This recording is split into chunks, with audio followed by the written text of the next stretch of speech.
Assalamualaikum warahmatullahi wabarakatuh. Salam sejahtera bagi kita semua. Salam.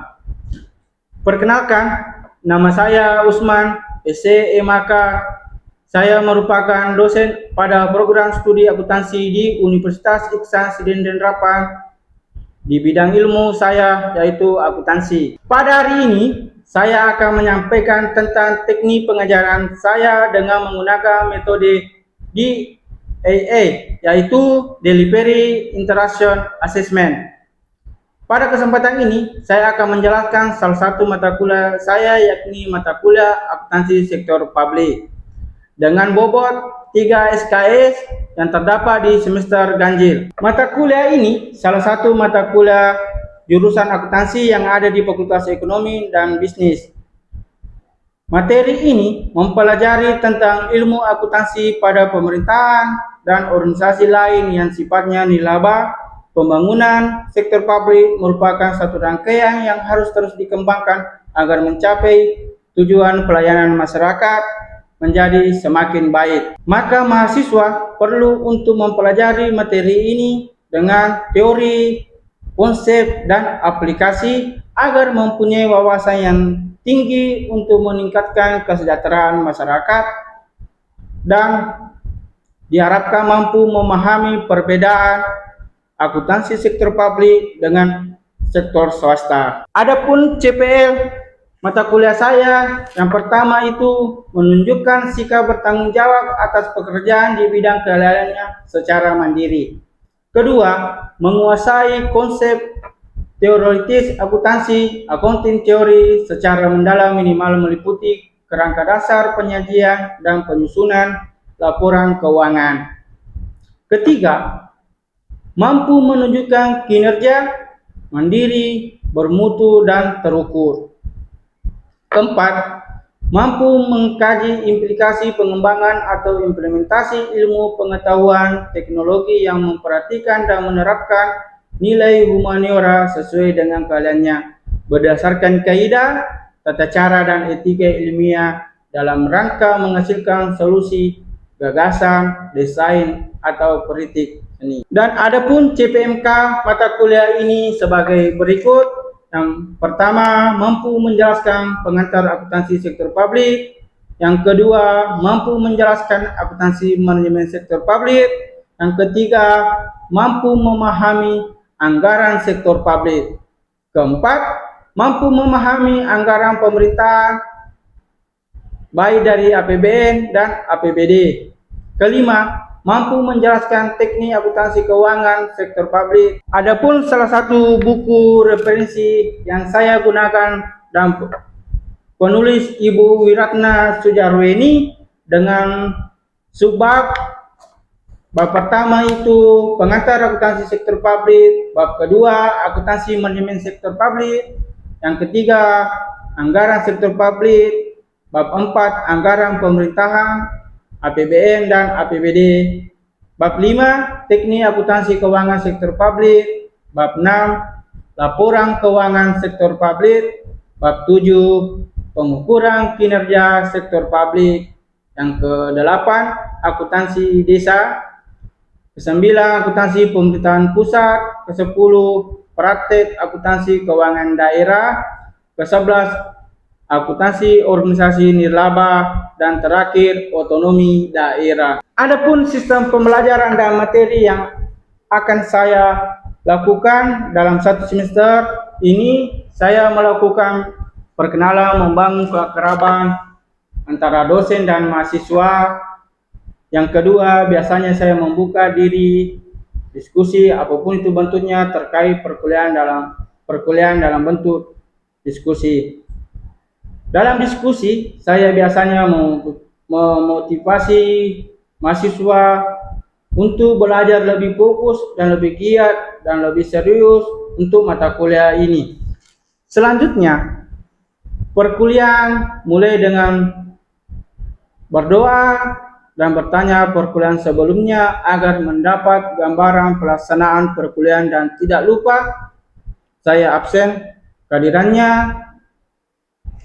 Dan kehadirannya saya biasa menggunakan absen manual yang diberikan kepada prodi. Terus untuk saya pribadi biasa saya pakai dengan online. Di sini juga saya sampaikan kepada mahasiswa terkait tanggapannya dan sarannya sebagai bahan evaluasi diri saya pribadi untuk selanjutnya yang biasa di mata kuliah berikutnya atau pertemuan selanjutnya, supaya saya lebih paham dan lebih bersemangat. Dan apapun itu bentuknya, saya tidak pernah menyalahkan mahasiswa walaupun bagaimana kritikannya. Kemudian media online digunakan untuk mencari topik yang menarik untuk dijadikan bahan diskusi terkait materi perkuliahan. Biasanya di awal pertemuan dilakukan review pembelajaran yang mana fungsinya untuk mengingat kembali materi-materi pembelajaran sebelumnya dan akan disambung materi yang akan datang. Selanjutnya di awal pertemuan saya menjelaskan bobot penilaian dari mata kuliah ini, yaitu seperti ujian akhir semester 20%, ujian tengah semester 20%, tugas 10%, dan yang paling utama itu adalah kehadiran 35% dan keaktifan mahasiswa 15%, baik itu dari diskusi dan lainnya. Itulah gambaran pembelajaran perkuliahan akuntansi sektor publik yang saya akan ampu selama 1 semester berjalan. Selanjutnya, saya akan menampilkan proses pengajaran saya pada mata kuliah akuntansi sektor publik. Baik, setelah ini mari kita menyaksikan video pembelajaran saya. Selamat menyaksikan. Terima kasih. Assalamualaikum warahmatullahi wabarakatuh. Waalaikumsalam warahmatullahi wabarakatuh. Oke, pada pagi hari ini kita bertemu di pertemuan kedua ya, yaitu mata kuliah akuntansi sektor publik dengan sebab akuntansi manajemen sektor publik. Oke, sebelum itu marilah kita jangan lupa kita berdoa bersama dengan sesuai keyakinan masing-masing terlebih dahulu. Oke, doa dimulai.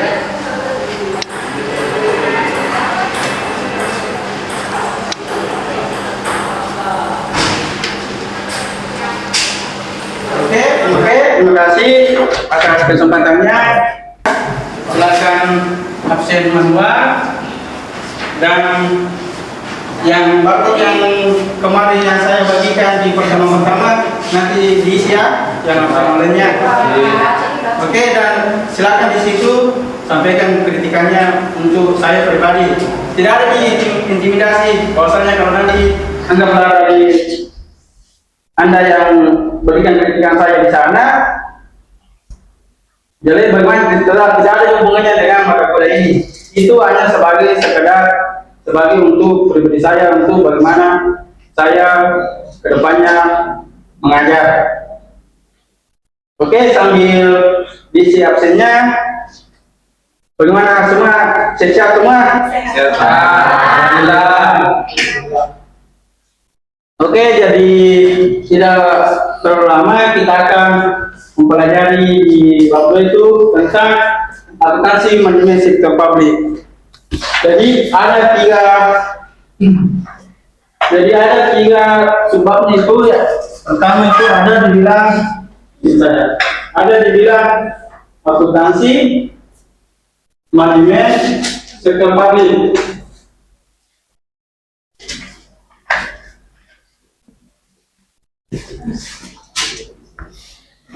Akuntansi sektor publik. Jadi sedikit saya jelaskan apa sih sebenarnya itu. Jadi apa sebenarnya ini? A. Akuntansi. Jadi akuntansi, apa itu akuntansi? Nah, akuntansi suatu aktivitas jasa yang terdiri dari mencatat, apalagi mengklasifikasi, apalagi dan melaporkan kejadian atau transaksi ekonomi yang akhirnya menghasilkan suatu informasi keuangan yang akan dibutuhkan oleh pihak-pihak tertentu untuk pengembalian apa? Keputusan. Terus apa sih itu sebenarnya sektor pabrik. Nah, sektor pabrik itu semua yang berhubungan dengan kepentingan pabrik dan tentang penyediaan barang dan jasa yang ditujukan untuk pabrik dan dibayarkan melalui pajak dan pendapatan negara lainnya yang sudah diatur dalam buku apa kita contohnya seperti transportasi, apalagi. Dan sekarang kita tunggu pendidikan, nah, dan kesehatan. Di Kabupaten Sidrap itu ada kementerian di kesehatan, ada dari swasta, ada dari sektor pabrik.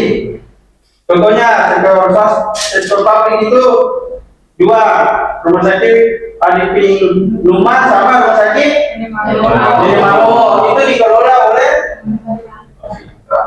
Nah, itu ya, oke. Itu dikelola oleh pabrik sedangkan swasta ada rumah sakit apa? Luka, ya betul.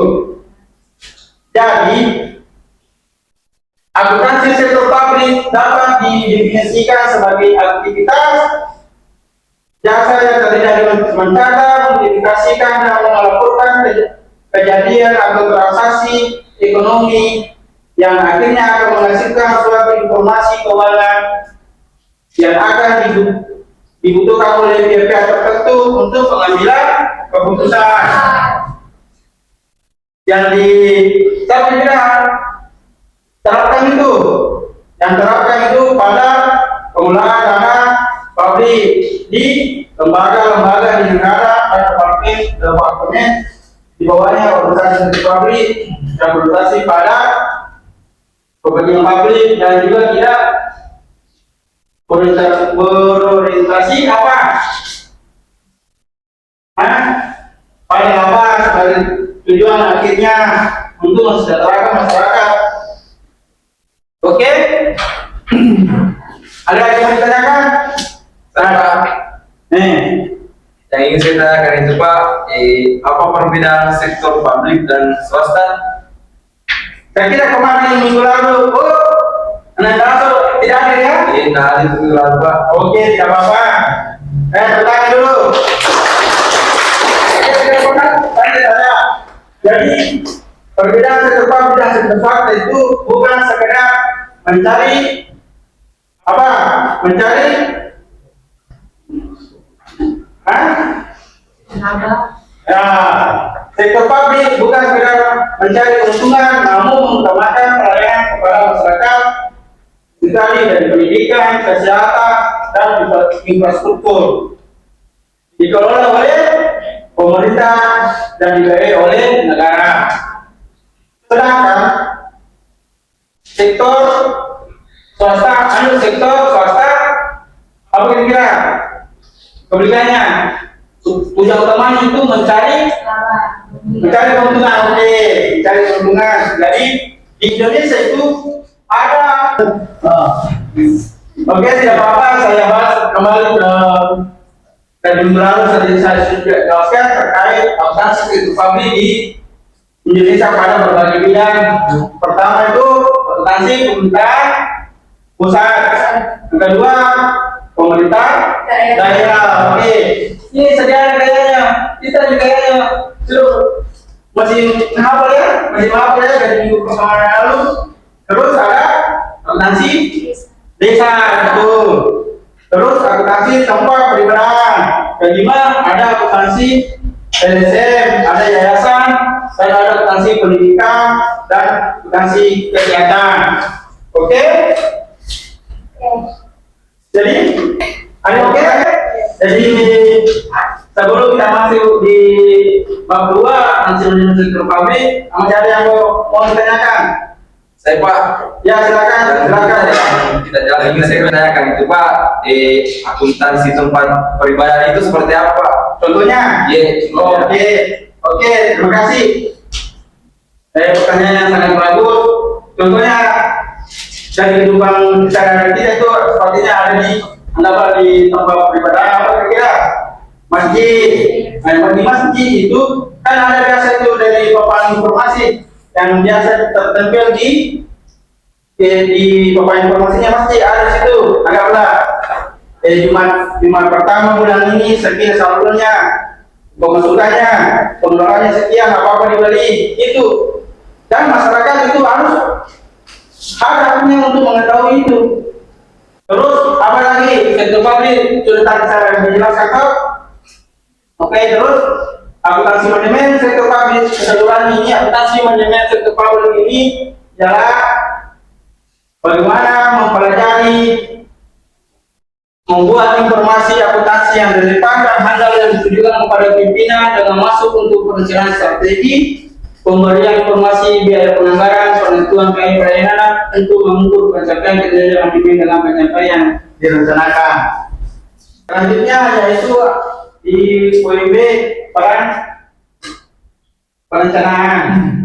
Jadi untuk membuat informasi akuntansi bagi sektor pabrik yang relevan dan handal yang ditujukan kepada pimpinan dengan informasi tersebut, pimpinan dapat melakukan perencanaan tersebut terdiri dari satu, perencanaan strategi. Oke, di perencanaan ini perencanaan strategi, pemberian informasi biaya, penilaian investasi, keempat, anggaran, penentuan biaya pelayanan dan penentuan tarif pelayanan, penilaian kinerja. Jadi perencanaan strategi itu sebuah alat manajemen yang digunakan untuk mengelola kondisi saat ini dalam melakukan progres kondisi pada masa depan, sehingga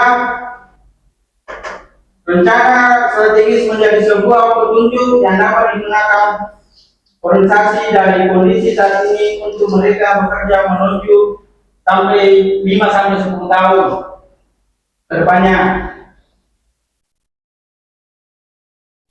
Oke, selanjutnya di poin kedua itu ada pemberian informasi biaya. Pemberian informasi biaya apa kira-kira? Jadi akuntansi pemberian informasi biaya itu akuntansi manajemen sektor pabrik akan memberikan informasi biaya yang akan direncanakan dan dilaksanakan oleh organisasi sektor pabrik BIB tersebut sebagai contohnya biaya ikut adalah sumber dana dan sumber daya yang dibebankan untuk menyelenggarakan pelayanan pabrik. Biaya input biasanya ada di biaya bahan baku, biaya tenaga kerja, biaya overhead. Contohnya perusahaan listrik negara. Apa yang ikut PLN? Nah, bisa disingkat tuh perusahaan listrik negara yang disebut PLN. Yang sampai di rumahnya setiap harinya kita selalu pakai PLN listrik, saya tidak tahu singkatannya. Terus ada di bidang biaya output adalah biaya organisasi terpabrik yang dikeluarkan untuk mengantarkan produk hingga sampai ke tangan pelanggan. Terus ada biaya proses, biaya yang dapat dipisahkan berdasarkan fungsi organisasi, yaitu misalnya biasa yang timbul dari departemen yang yaitu departemen personalia, ada biaya karyawan. Terus pada departemen promosi, biaya promosi juga. Oke. Selanjutnya penilaian investasi. Penilaian investasi itu namanya apa? Oke ya. Jadi penilaian investasi itu organisasi sektor pabrik dalam operasinya selalu membuat anggaran. Apabila anggaran yang sudah dibuat dan dilaksanakan ternyata mengalami surplus, di surplus anggaran tersebut dapat digunakan untuk melakukan investasi yang dilakukan oleh pemerintah atau organisasi sektor pabrik yang lainnya, baik investasi komunitas, utang maupun saham. tetap pada tujuan utamanya adalah memberi pelayanan yang bermanfaat pada masyarakat. Terus ada dua jenis investasi, ada sekuritas pertama yang dapat bersifat pembelian obligasi, kedua investasi saham adalah pemilikan modal dan perusahaan. Jadi kita masuk di anggaran. Apa sebenarnya itu anggaran? Anggaran sektor publik adalah pertanggungjawaban dari pemegang manajemen organisasi untuk memberikan informasi tentang segala aktivitas dan kegiatan organisasi kepada pihak pemilik organisasi atas pengelolaan dana publik dan pelaksanaan berupa rencana program yang dibiayai dengan publik. Dengan anggaran adalah rencana operasi keuangan yang mencakup estimasi pengeluaran yang diusulkan dan pendapatan yang dapat untuk membiayai dalam periode waktu tertentu. Akansi manajemen sektor publik salah satu saat yang berperan sebagai pemberi fasilitas terciptanya anggaran. Perencanaan dan menyiapkan anggaran sangatlah penting karena dengan adanya anggaran dalam organisasi dapat memberi gambaran jelas tentang organisasi sektor publik di masa yang akan mendatang. Oke? Oke? Jadi sudah tadi ada yang mau bertanya? Ya, silakan perkenalkan namanya. Perkenalkan, nama saya Ida Kurnia Haris. Ya. Jadi Pak, yang mau saya tanyakan adalah anggaran sektor publik itu biayanya dari mana? Oke. Ya, terima kasih atas pertanyaannya. Jadi anggaran sektor publik itu dibiayai oleh uang publik yang bersumber dari beberapa penerimaan negara seperti pajak, retribusi, apalagi laba sama BUMN dan sumber-sumber pendapatan lainnya baik pusat maupun daerah. Pertanggungjawabannya itu dalam mengelola dan membiayai kegiatan sektor publik dengan anggaran yang telah disusun dan dipisahkan. Itu. Oke? Gimana sudah? Sudah. Oke. Ya, selanjutnya materinya itu penentuan biaya pelayanan, penentuan biaya pelayanan dan penentuan biaya. Nah, oke.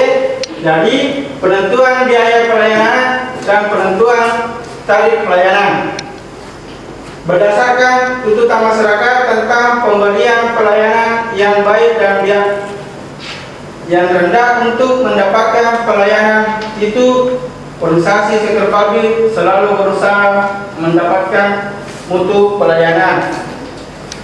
Terus akuntansi manajemen sektor publik itu bertugas untuk menentukan biaya pelayanan dan menentukan tarif pelayanan. Contohnya organisasi tadi itu seperti PLN yang harus menentukan biaya yang dikeluarkan untuk memberikan pelayanan listrik dan sekaligus menentukan tarif PC. Oke, jadi selanjutnya itu penilaian kinerja digunakan untuk mengetahui seberapa besar tingkat pencapaian tujuan organisasi sektor publik. Jadi penentuan dari penilaian kinerja itu indikatornya kinerja tersebut ada. Poin pertama itu ada biaya pelayanan diukur dengan unit. Kedua, penggunaan indikator penggunaan membandingkan antara pelayanan yang ditawarkan dengan permintaan publik. Terus selanjutnya ada kualitas dan standar pelayanan. Terus cakupan pelayanan, indikator cakupan pelayanan adalah banyaknya masyarakat yang sudah diberi layanan organisasi sektor publik. Selanjutnya kepuasan indikator. Kepuasan biasanya diukur melalui metode jajak pendapatan secara langsung ataupun juga dengan kuesioner yang diberikan kepada masyarakat. Nah, terus selanjutnya ada peran pengendalian. kan ada kalimatnya, terus ada peran pengendaliannya. Peran pengendalian akuntansi manajemen sektor publik mempunyai peran melakukan pengendalian, dalam hal ini mengukur pencapaian kinerja manajemen dengan cara pencapaian target yang sesuai dengan program yang sudah direncanakan. Terus ada tipe pengendalian manajemen dapat dikategorikan menjadi 3 bagian atau 3 kelompok, yaitu pertama ada pengendalian preventif, yang kedua ada pengendalian operasional, terus pengendalian kinerja. Manajemen berupa analisis evaluasi kinerja berdasarkan pengukuran kinerja yang telah ditetapkan. Oke, jadi sampai di sini ada mau ditanyakan lagi sebelum kita selesaikan mata kuliah pada pagi hari ini? Ada? Saya Pak. Oke. Baik, terima kasih. Nama saya Sediana. Ya. Adapun pertanyaan saya Pak, yaitu apa saja komponen yang mempengaruhi sektor publik? Oke, terima kasih atas pertanyaannya. Minggu lalu juga sempat saya singgung tapi tidak saya jelaskan. Apa kemarin itu dari faktor ekonomi, yang kedua faktor politik, yang ketiga faktor kultural, terus ada faktor apa? Kira-kira faktor apa? Faktor demografi. Jadi saya jelaskan mulai dari pertama tadi apa tadi? Faktor ekonomi. Nah, faktor ekonomi yang terjadi di suatu negara meliputi tingkat inflasi, pertumbuhan pendapatan per kapita, nilai tukar rupiah, pertumbuhan ekonomi, lapangan pekerjaan, dan tenaga kerja, dan sebagainya. Terus selanjutnya ada di bidang faktor dari faktor politik. Faktor politik itu meliputi para pejabat negara dengan masyarakat dengan ideologi politik. Terus ada faktor kultural, biasanya ini ragam, ras, suku, apalagi budaya, bahasa, dan sejarah. Itu termasuk mempengaruhi. Terus faktor demografi, apa kira dari pertumbuhan penduduk, mulai dari kesehatan dan migrasi. Apa migrasi? Perpindahan penduduk. Oke. Jadi itulah mata kuliah yang bisa saya sampaikan pada pertemuan kali ini terkait materi akuntansi manajemen sektor publik. Selanjutnya pertemuan minggu depan silakan belajar di rumah dengan membahas bab 3, yaitu anggaran sektor publik. Ada dibilang definisi anggaran sektor publik, fungsi anggaran sektor publik, dan ada jenis anggaran. Apalagi proses penyusunan anggaran sektor publik. Terus ada prinsip pokok dalam siklus anggaran. Terus pendekatan anggaran sektor publik. Selanjutnya kalau tidak ada, saya akhiri pertemuan ini. Ingat ya, silakan belajar di rumahnya. Mungkin itu bisa saya sampaikan pada pertemuan hari ini. Saya akhiri dengan kata Assalamualaikum warahmatullahi wabarakatuh. Baik, itulah tadi video pembelajaran saya di mata kuliah akuntansi sektor publik di Universitas Instansi Denden Rapa, Fakultas Ekonomi dan Bisnis, jurusan akuntansi. Sekian dan terima kasih. Saya atas nama pribadi Usman, SMK, mengucapkan banyak terima kasih yang sebesar-besarnya. Besok pertama ini nama lomon alati pamasi diwata. Wabillahi taufiq wal hidayah. Wassalamualaikum warahmatullahi wabarakatuh.